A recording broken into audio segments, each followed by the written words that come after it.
Ouais.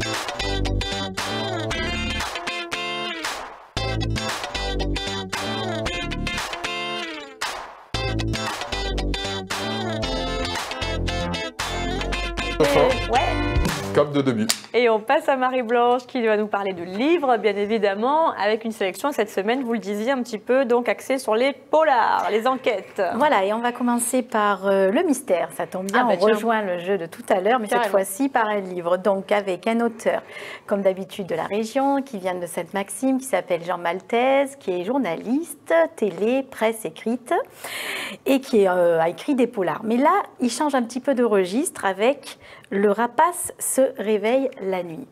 Alors, c'est l'histoire d'un homme qui s'appelle Jacques, qui se retrouve veuf après un grand nombre d'années passées avec son épouse. Son épouse, vers la fin, était devenue acariâtre, un peu agressive, donc il se retrouve seul dans cette maison. Il fait un peu le bilan et puis il se dit, bon, il faut que je fasse le deuil. Qu'est-ce qu'il fait? Il se dirige vers La Ciotat. Et il va acheter un magnifique voilier qu'il appelle la Carambole et direction le tour du monde. Ah oui, pas mal pour se changer les idées. Voilà, donc il a repris sa vie en main. Cap vers les Caraïbes. Et il découvre des îles, et d'île en île. Alors, ce qui est magnifique, et je tiens à le souligner, c'est que Jean Maltese, en tant que journaliste, nous décrit toutes les îles et toutes les coutumes locales. Donc, il les a visitées, ces îles? J'ai l'impression, parce qu'on y est vraiment, quoi. C'est magnifique. D'accord. Et donc, on visite avec lui, et au cours d'une de ses escales, il va rencontrer un homme local qui va insister pour lui faire un tatouage. Et il va se retrouver avec un tatouage sur tout le buste d'un aigle royal, qui en fait représente la terreur du monde. Mais à partir de ce moment-là, sa vie va changer? Sa vie va changer, il va y avoir des choses mystérieuses qui vont se passer, et voilà. Donc, en plus, c'est compliqué de se débarrasser d'un tatouage aussi volumineux, du coup, pour conjurer le sort. Donc, il va peut-être trouver la solution de tout ce qu'il tracassait depuis des années. Voilà, il y a plein de choses fabuleuses qui se passent, et en même temps, on découvre plein d'endroits merveilleux. Voilà. Ah ouais, ça donne envie. Donc, c'est Le Rapace. Le Rapace se réveille la nuit, aux éditions du Presse du Midi. Et donc, je tiens à dire, ce qui est important, c'est qu'il sort aussi en audio, en version audio sur la librairie numérique de Monaco. Et ça, c'est très important parce que pour les malvoyants, malheureusement, ils ont souvent affaire à une bibliothèque audio classique. Tandis que là, on a des livres modernes qui sont disponibles là-dessus, sur la librairie numérique de Monaco. C'est très bien de le signaler. Voilà. D'accord. On passe à un auteur que j'affectionne particulièrement, qui est René Frény, voilà, notre auteur, notre Jean Giono, voilà, qu'on adore. Donc avant de vous dire sa dernière sortie, je vais vous parler de son livre qui est sorti cette année, Dernier arrêt avant l'automne, qui est un polar poétique, comme d'habitude. René Frény, il nous apporte de la poésie au milieu d'une intrigue à chaque fois, ses mots sont sublimes. Donc pour vous situer l'histoire, c'est l'histoire toujours d'un narrateur, d'un écrivain, qui se retrouve dans un monastère pour faire le gardien, pour avoir un peu de sous pendant qu'il écrit. Et un soir, alors qu'il débroussaille l'ancien cimetière des moines, il trouve une jambe fraîchement inhumée. Ah oui, donc en plus, c'est même pas un squelette, là, c'est la jambe. Une jambe. Super comme trouvaille. Et quand il revient avec les gendarmes, eh bien, elle a disparu.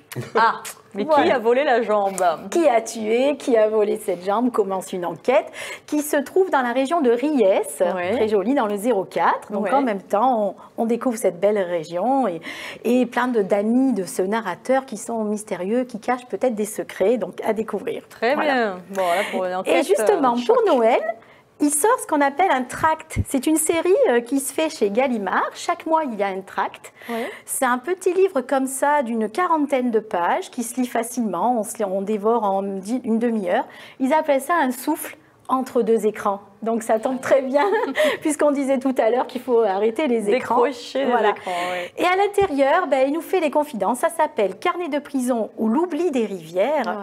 Alors, il nous confie son parcours. On le connaît un peu, René Frény. Donc, en fait, c'est un ancien infirmier en hôpital psychiatrique qui a écrit et qui faisait des ateliers d'écriture dans les prisons des Baumettes. En fait, il nous raconte sa vie. Alors, comment lui est venu l'amour de l'écriture? C'était un mauvais élève, un petit peu voyou. Il n'osait pas mettre ses lunettes parce qu'on se moquait de lui, on l'appelait Quatre-Œils. Donc, il ne lisait pas. Et puis, il devient déserteur au moment vers ses 18-19 ans. Il fait 6 mois de prison. Et dans cette prison, il rencontre un professeur de philo qui va lui donner l'amour de la lecture, l'amour des mots. Et depuis ce jour-là, il n'arrête plus ni d'écrire, ni de lire. D'accord. Voilà. Ah, bah, incroyable parcours. Oui, oui. Donc, il raconte tout ça. Il raconte après ses ateliers d'écriture qu'il faisait avec les rencontres qu'il a fait de prisonniers, un peu vraiment atypiques, à qui il leur a donné l'amour de lire aussi. Il a transmis ça. Oui, il a eu envie de transmettre justement sa passion, comme on l'avait fait pour lui. Pourquoi l'oubli des rivières? Parce qu'il se dit, tout simplement, le bonheur est aussi à côté d'une rivière. Voilà. D'accord. Donc, à méditer. Très bien. Il pose la question, et si on s'écoutait?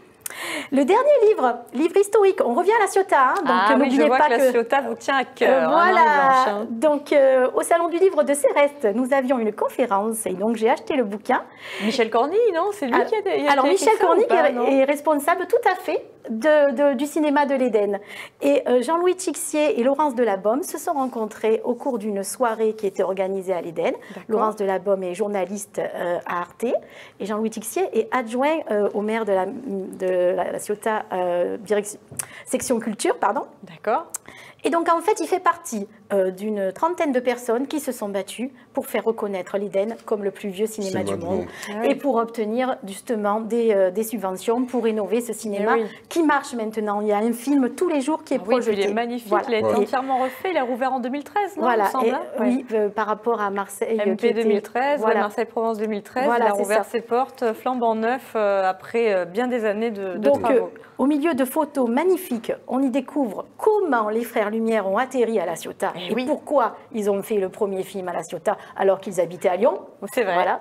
C'est le papa qui avait une maison, non, il me semble. Tout à fait, voilà, une maison de vacances. Et puis on y découvre aussi comment ils ont fait pour réussir à mettre en avant La Ciotat comme berceau du cinéma. Il y a vraiment des tas de choses très, très intéressantes à regarder. Beaucoup d'anecdotes. Beaucoup d'anecdotes racontées par Jean-Louis Tixier. Qui a dû enquêter un petit moment, j'imagine, pour retrouver toutes ces histoires. Ils ont mené une enquête, ils ont travaillé avec l'arrière-arrière-petit-fils Gilles Trarieux-Lumière, qui est ciotadin et médecin à La Ciotat. Ah, donc d'accord, la famille Lumière est encore présente à La Ciotat aujourd'hui. Tout à fait, oui.